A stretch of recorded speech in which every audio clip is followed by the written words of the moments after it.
কক্সবাজারের উখিয়া উপজেলার ফালংকালী ইউনিয়নের বালুখালী এলাকা ও ক্যাম্পের আশপাশের বিস্তীর্ণ এলাকায় ছড়িয়ে ছিটিয়ে থাকা প্রায় শতাধিক রোহিঙ্গাকে আটক করে যৌথ বাহিনী। তবে ক্যাম্প সংলগ্ন পাহাড়ি অঞ্চল, বনভূমি এবং সম্ভাব্য পালানোর পথগুলো কৌশলে প্রথমে ঘিরে ফেলে যৌথ বাহিনী। অভিযানের সময় কয়েকজন দলছুট হয়ে পালানোর চেষ্টা করলেও দ্রুতই তাদের আটক করা সম্ভব হয়। ৮ ফেব্রুয়ারি দিনব্যাপী ফালংকালীর বালুকালীর মরাগাছতলা, তেনকালী সহ বিভিন্ন গ্রামে সেনাবাহিনী, এবিপিএন ও পুলিশ এই অভিযান পরিচালনা করে। তবে আটক রোহিঙ্গারা বলছে তারা গত কয়েক বছরের ব্যবধানে মিয়ানমার থেকে পালিয়ে এসেছে। 2024 সালে এরকম বেশি নির্যাতন জরিয়া সরকারের জরিয়া আর এটা আগিয়ে 24 সালে আসছি 8 মাস সম্মাদে 24 সালের তাই আর কেন 10 সম্মাদে আসছিলাম। এটা গুয়াহাটি সবাই আসছিল আমাদের আর বেদা আছে এবার খাট টার লই আছে খাট বানাই দিই তো গড় সড় ফ্যামিলি তারা তো 5 জন 6 জন আছে আর এই 6 জন আছে তাই এবার কোনো ব্যবস্থা নাই।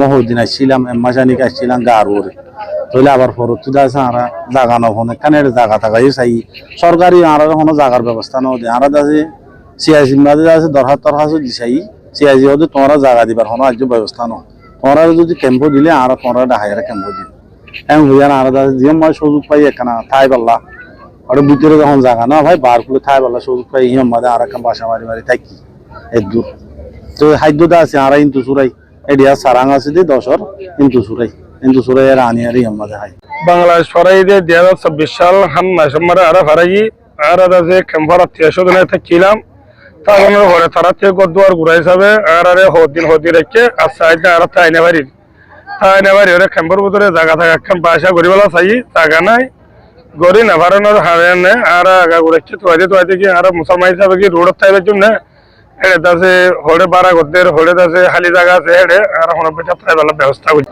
গরমাতে আসিতে 1.5 বছরে বেগিন মরি ঘুরি বেগিন মরি গিয়ে 10 জন গরগে মানি যাচ্ছিলাম আর গুড়ি চিংড়ি বললো তো 5 জন মানি যাই বাবুও গুলি করে লড়ি চড়ি না পারে মাওয়াও বুঙর অস্ত্র হয়ে লড়ি না পারে উদ্দ বাই আছে আর টঙ্গর গুছাড়া হাতে নিলে গুড়া হুয়ানি লেলেই জন্নাম মাতে 2 দিন যে তোকিও দে কারণে আটকা পড়ে। ভাড়া দেওয়া মালিকরা বলছেন মানবিক কারণে তাদেরকে থাকতে দিয়েছিলেন তারা, তবে বিনিময়ে ভাড়া নিতেন বলেও স্বীকার করেন। নতুন আইছে পুরাতন তা নতুনটা এখানে রাস্তাঘাটে কি করতেছে হানতেছে বাপ ডাকতেছে ভাই কি করবো আমরা কি করতেছি আমাদের একটু সাহায্য করেন। তখন আমরা বলতেছি যে এটা তো আইনে ধরবে রোহিঙ্গা তো কেনা তার ভিতরে থাকবে ভাই যে এখানে যাবে কেন আমরা এরা যাবে বলছে তো আমরা ভাড়া দিছি। আমার কাছে 8 ছিল 8 ঘরের ভিতরে এরা 1,500 টাকা করে ভাড়া দেয়। আমার 2 মাস দিছি 2 মাস হয়েছিল মাত্র নতুন দিছি দেরি আজকে এরকম করছে এরকম করে আমার 15,000 টাকা জরিমানা করছে। আমার থেকে 2টা ঘর ভাড়া পাইছে সেই জন্য এখানে নিয়ে আসছে জরিমানা করতেছে। প্রথমে ওরা আছে 6-7 মাস হয়েছে 3 মাস পর্যন্ত আমি কোনো টাকা পয়সা নিয়ে না ওনাদের খাতই খান না সহ্য করতে পারে নাই। তো আমাদের সরকারও তো ওদেরকে আশ্রয় দিছে তাই বলে ওরা খান্না সহ্য না পারে আমরা আশ্রয় দিছি। এরপর আমি ওদেরকে বলছি তোমরা চলে যাও এখানে কি বিডিআর সমস্যা করতেছে নিয়ে যাচ্ছে তোমাদেরকে। ওরা বলতেছে আমরা যাবো আমাদের এখন ঘর নাই বাড়ি নাই এখন ঘর বাড়ি পাই নাই আপাতত আমরা কয়েক মাস থাকি 500 টাকা দিয়ে থাকবো আমাকে বিয়ে করে দিও না এরকম যখন বলছে তখন আমি রাখছি সেজন্য আমাদেরকে জরিমানা নিচ্ছে এখানে নিয়ে যাচ্ছে। হ্যাঁ অপরাধ ওরা তো হাতে গেছে সরকার তো আমাদের এখানে দিছে প্রশাসনে কি অবস্থা করে এখনো মূল্যমূল্য আমি জানি না কিন্তু বললে আমি শুনবো জানা নাই। তবে কক্সবাজার জেলা প্রশাসনের সহকারী কমিশনার মঞ্জুর বিন আফরান বলেন আটক রোহিঙ্গাদের মধ্যে যাদের ক্যাম্পের নিবন্ধন কার্ড রয়েছে তাদেরকে স্ব ক্যাম্পে ফেরত পাঠায় প্রশাসন। দেখা যাচ্ছে যে সাম্প্রতিক সময়ে বাইরে তাদের আনাগোনাটা ব্যাপকভাবে বেড়ে যাচ্ছে। এক্ষেত্রে এখানে আমাদের স্থানীয় যারা আছেন তাদেরও কিছুটা দায় রয়েছে কারণ হচ্ছে যে তারা মূলত তাদেরকে ভাড়াটা দিচ্ছেন এবং তারা যখন বাইরে থাকছেন থাকার সাথে সাথে নানান যে অপরাধমূলক কর্মকাণ্ড সেটা মাদকদ্রব্য চোরাচালান থেকে শুরু করে অন্যান্য অপরাধমূলক কর্মকাণ্ডের সাথে তারা জড়িয়ে যাচ্ছে।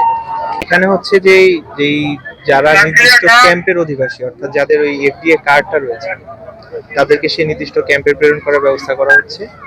আর এর বাইরে যাদের কোনো কার্ড নেই তাদের ব্যাপারে আমরা ঊর্ধ্বতন কর্তৃপক্ষের সাথে মিলে দেন যথোপযুক্ত যে ব্যবস্থা সেটা আমরা নিব।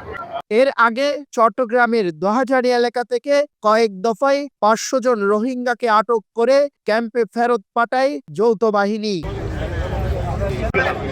ইয়াসিন আরাফাত, মোহনা টিভি, কক্সবাজার।